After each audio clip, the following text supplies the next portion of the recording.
Salut à tous et c'est parti pour cette quatrième ronde du tournoi de Salanches. Je suis au course prix, ça veut dire qu'il faut que je gagne les deux parties restantes d'aujourd'hui parce que la ronde 4 et la ronde 5 sont le même jour. Et donc je combats Mathias Auvray, 1880 Elo et un joueur de plus ou moins mon âge, il doit avoir 18 ou 19 ans. Et du coup il commence avec E4 et je réponds avec C5. Cavalier F3, E6, D4, C prend D4, cavalier prend D4, cavalier F6, KC3 et cavalier C6. Donc je passe assez vite, mais c'est des coups très logiques et très naturels pour la Sicilienne, 4 cavaliers. Et ici, Mathias me joue à la ligne principale avec cavalier DB5. Donc le but étant de taper un peu sur la case D6 et causer des problèmes. Donc déjà, je vois cette ligne et je suis pas content, surtout qu'il la joue tempo. Donc je me dis que le gars, il a vu mes anciennes vidéos, il a vu mon compte chess.com et il sait que je joue ça. Donc il s'est préparé. Et donc je commence déjà un petit peu à suer parce que en fait, moi je suis pas aussi bien préparé.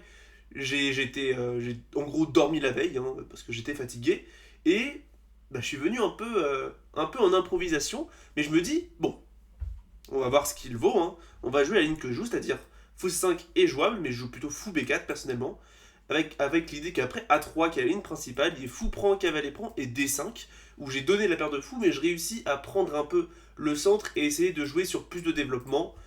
Cette ouverture est considérée comme étant jouable, même si à niveau de maître, c'est un peu déconseillé parce que du coup c'est un léger avantage blanc, mais du coup, certes, j'ai envie de dire. Mathias continue avec E prend D5, E prend D5 et fou D3, la ligne principale. Et ici, j'ai joué D4.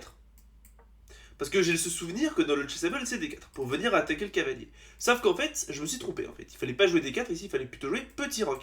Avec l'idée que sur petit roc, là maintenant je peux jouer D4 et c'est un peu différent. Parce que là, il n'y a plus d'échec en E2. Mais du coup, après D4, ici Mathias va directement sauter sur l'occasion et il va jouer Dame 2 échec. Et moi là-dessus, je vais un peu paniquer. Je vais un peu paniquer parce que je me rends compte que c'était peut-être pas un très bon coup de jouer D4. Et j'essaie de me souvenir de mon Chessable que j'ai acheté sur la CCN 4 Cavalier il y a déjà de cela plusieurs années euh, pour mes répertoires. Et j'arrive pas à me souvenir de cette ligne. Je n'ai pas de souvenir de cette ligne. Et en fait, pendant 5-10 minutes, je vais essayer de me souvenir des lignes possibles en évidemment pesant le pour et le contre de chaque coup. C'est-à-dire que j'ai pensé à fou 6, dame E7. C'est tous des options, mais finalement, en fait, je vais me dire ok. Je me souviens que dans certaines lignes très précises de la 4 cavalier, des fois il faut jouer roi F8. Et finalement, je vais opter pour roi F8 avec un plan typique, c'est-à-dire ici, je me dis je vais pouvoir continuer avec fou G4 pour me développer. Fou G4. Continuer avec dame D6 pour prendre un peu d'espace et activer la dame. Et jouer tour E8. Et vous voyez qu'il y a un alignement suspect dame roi. Et je me dis, en vrai, il y a un monde où ça passe. Bon, évidemment, c'est pas le meilleur coup. Mathias m'a dit après la partie que c'était évidemment fou E6. Et c'est vrai que ça paraît logique. Mais vu que j'étais un peu paniqué et que j'étais paumé, ce coup fait quand même sens. C'est le deuxième coup de l'ordinateur. C'est très logique. Mais c'est extrêmement risqué. Ça veut dire que je mets mon roi un peu dans les courants d'air. Donc il faut que je sois vigilant. Ici, Mathias va continuer évidemment avec cavalier E4, finalement, il a que cette case qui est vraiment libre pour son cavalier, et je réponds fou F5. Avec une idée assez logique, c'est-à-dire qu'ici, il y a deux coups probables qui vont arriver, deux coups critiques finalement. S'il prend déjà, le problème c'est que je prends de la dame, ma tour est activée, et si tu prends, maintenant je prends, et en fait là, mine de rien, ma dame c'est beaucoup activé, il y a toujours la menace tour E8, et j'ai un peu de pression sur le pion C2 aussi. Donc je me dis durant la partie que ça doit pas être une si mauvaise variante. Donc du coup, moi j'avais plutôt peur de fou G5 pour venir taper, enfin créer du clouage et peut-être créer des problèmes. Sauf que là-dessus, j'avais vu que j'avais peut-être le coup fou prend cavalier. Avec l'idée que sur fou prend, je joue dame A5, échec. Si tu joues dame D2, je pourrais peut-être prendre comme ça, et en fait ce fou va finir par tomber. Donc tu ne peux pas jouer ça. Et donc, à la place, tu dois plutôt jouer un coup comme fou D2. Sauf qu'ici, j'avais vu le coup dame E5. Et je me disais que c'était probablement aux alentours de l'égalité, même si j'ai un pion isolé, j'ai deux cavaliers très actifs, une dame très active, ma tour va venir en E8. J'ai l'impression que ça ne pose aucun problème. Et donc Mathias voit ces deux lignes et il joue plutôt petit roc. Très logique, il met son roi à l'abri. Mais là-dessus, moi du coup, je vais réfléchir un petit peu pour essayer de régler mes problèmes.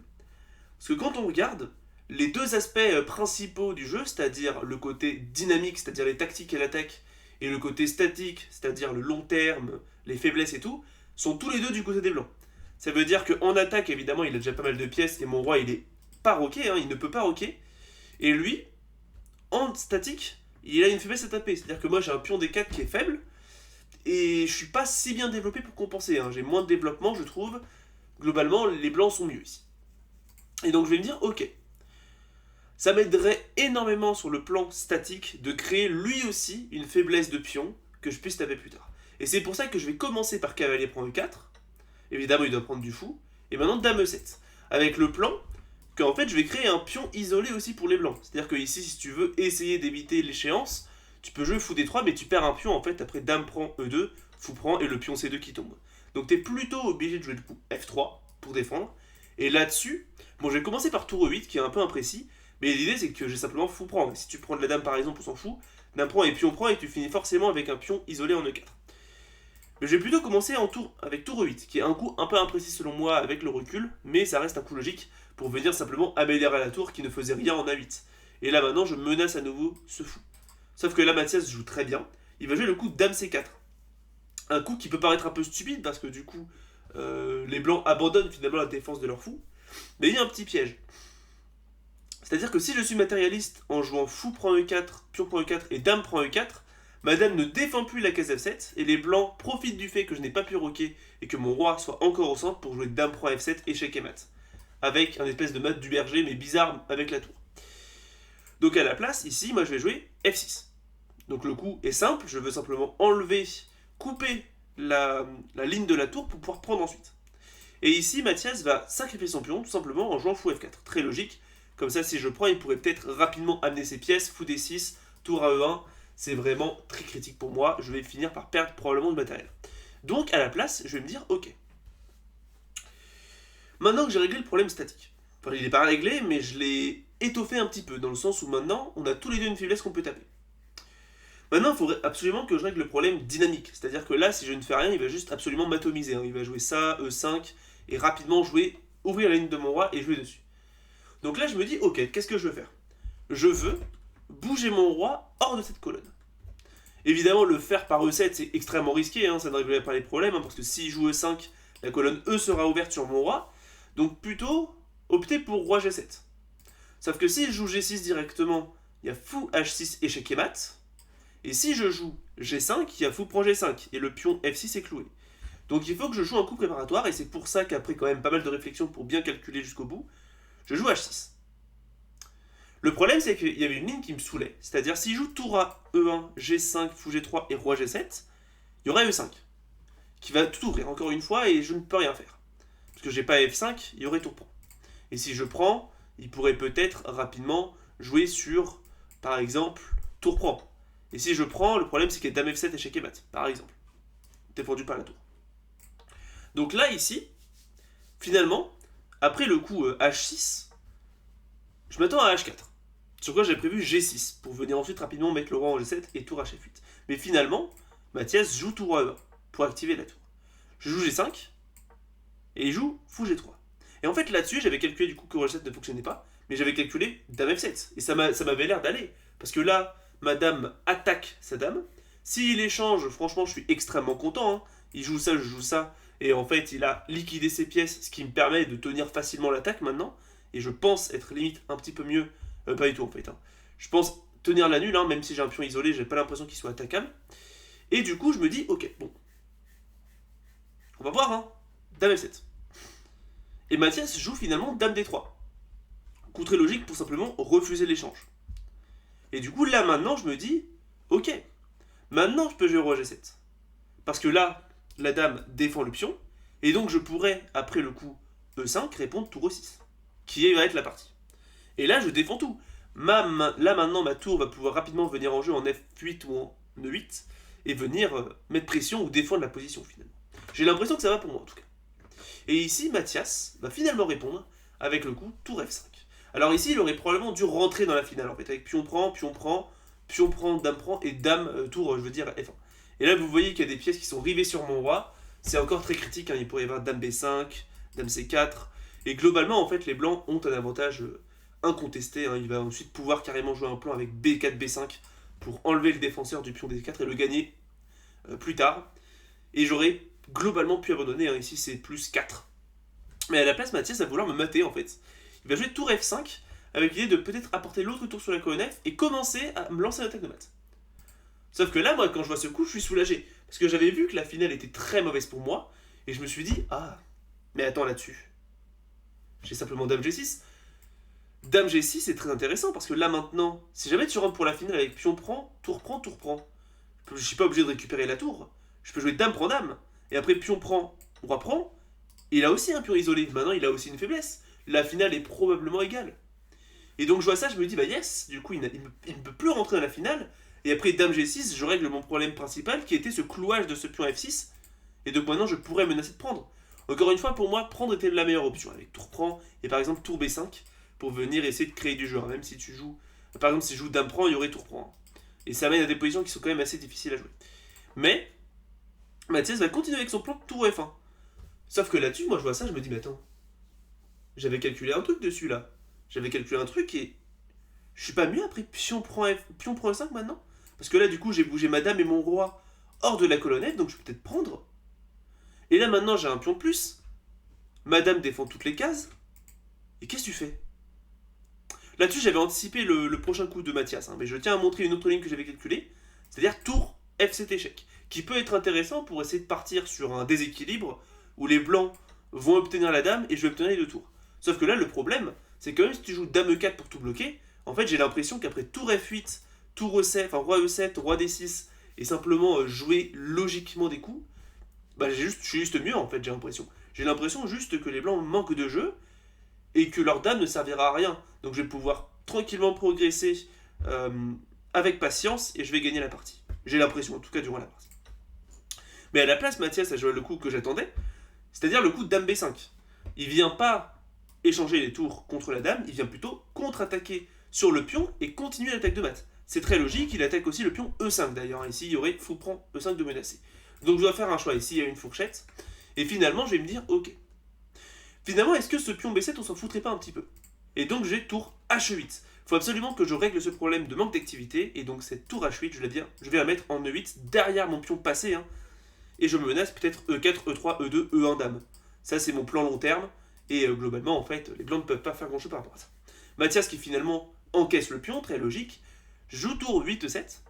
Donc maintenant, ma tour s'active, défend le pion A7 et attaque cette dame.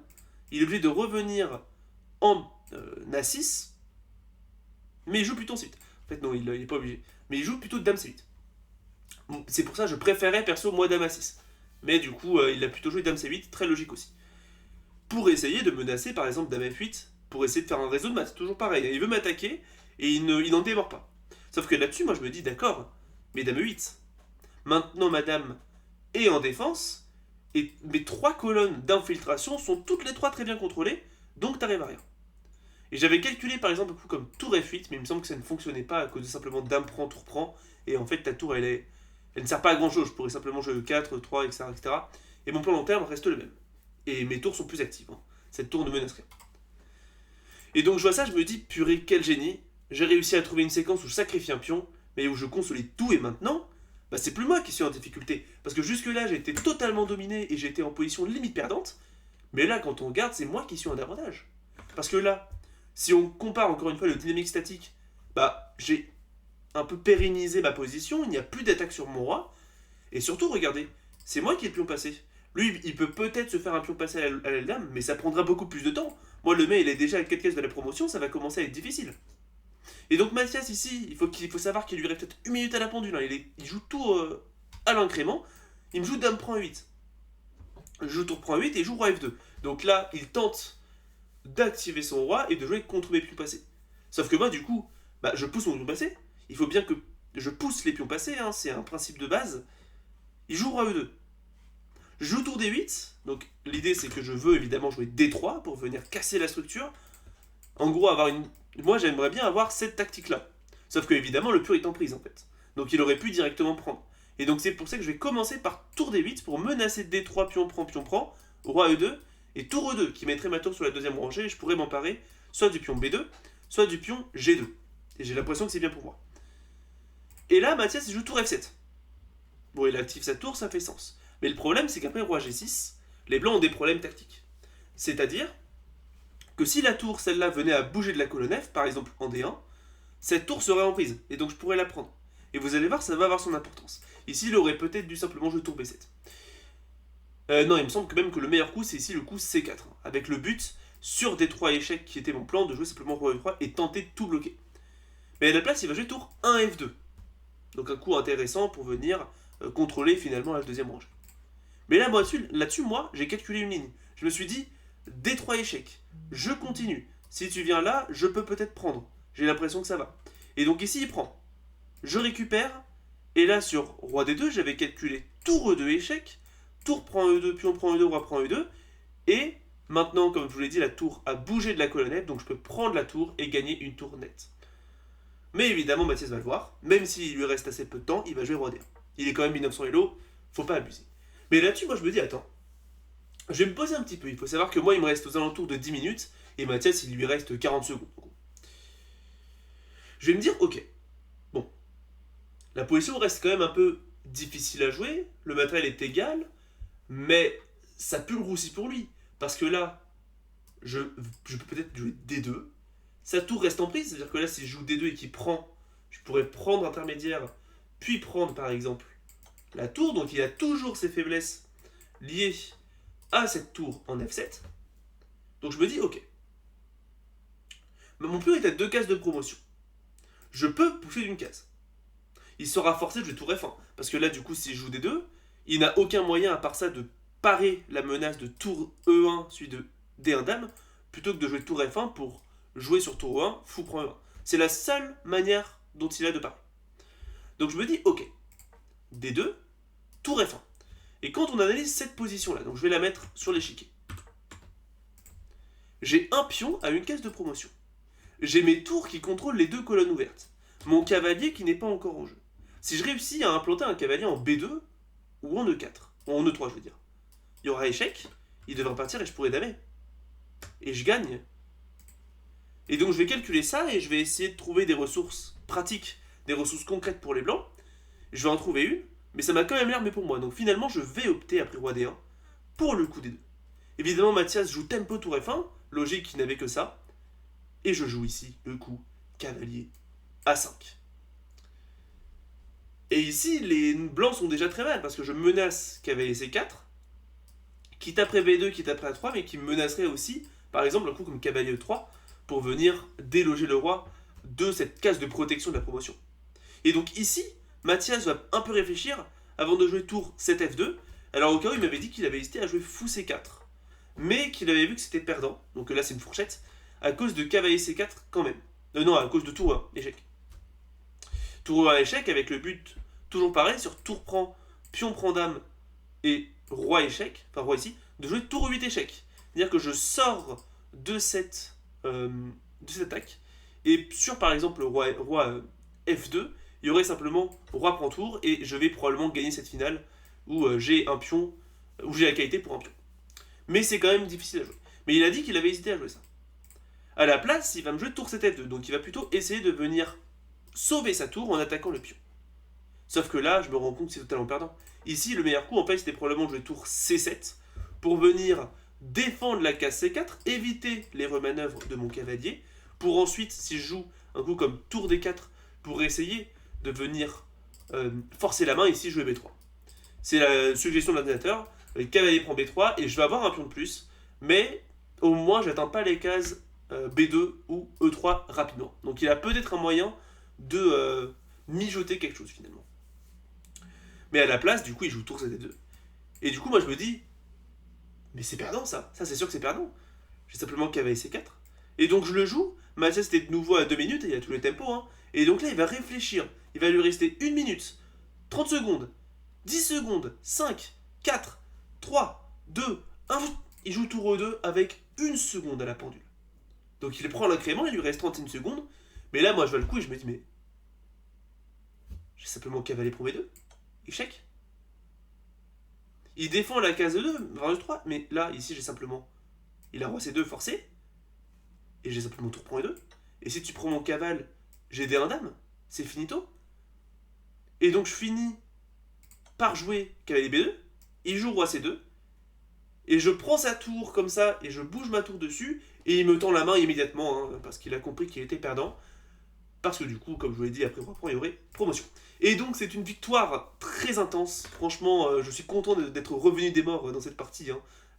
Très intéressante et très intense, notamment en finale. Et je trouve que j'ai quand même trouvé des bonnes idées défensives au milieu de jeu. même si j'étais perdant et qu'il aurait pu gagner facilement s'il était rentré dans la finale. Mais du coup, victoire pour cette ronde 4 de Salange contre ce 1900 Elo quand même quasiment. Et donc franchement belle victoire. Et donc mon plan de remonter dans le tournoi avec les 2 victoires commence à être fait. Je suis à 2,5 sur 4, donc c'est déjà je suis déjà plus dans la moyenne. J'ai quand même réussi à me remonter un peu la pente. Et donc pour la ronde 5, je combattrai l'entraîneur de Cluse, Mathieu Parny. Et il faut absolument que je la gagne si je veux obtenir un tournoi qui est bon. Si je veux gagner du lot, il faut que je la gagne. Et du coup, je vous dis à demain pour cette ronde 5 du tournoi de Salanche. N'hésitez pas à liker la vidéo, vous abonner et la partager parce que ça m'aide énormément. Et du coup, je vous dis à bientôt. C'était Grenier Alpin. Tchuss.